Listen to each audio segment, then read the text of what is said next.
দেশে আইন শৃঙ্খলা বাহিনীর অবনতি, দেশে খুন, রাহাজানি, ডাকাতি, ধর্ষণ বেড়েই চলছে। মানুষ আজকে শান্তি নেই, মানুষের হাহাকার অবস্থা। এই যে ব্যাপারগুলো, এগুলো কি কখনো ভেবে দেখেছেন? এগুলো কি কেউ তৈরি করে দিতে পারে? অথবা এই পরিস্থিতি সৃষ্টির পিছনে কেউ বিশাল অঙ্কের টাকা ইনভেস্ট করতে পারে, রাত দিন পরিশ্রম করতে পারে, যেন দেশের মানুষ ভালো না থাকুক, দেশের মানুষ তারা ভালো থাকার সেই ক্ষমতা, তাদের ভালো থাকার সেই স্পিরিট এবং সেটা হারিয়ে যাক।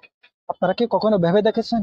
আজকে ধর্ম ভাবনা হয়, আজকে দিন দুপুরে ডাকাতি হচ্ছে, আজকে লাল বিপ্লবীরা বড় আওয়াজে কথা বলে, সার্বভৌমত্ব বিরোধীরা আজকে তারা দেশের আনাচে কানাচে তাদের কার্যক্রম চালিয়ে যাচ্ছে। কিভাবে? কেন? কি বুঝাতে চায়?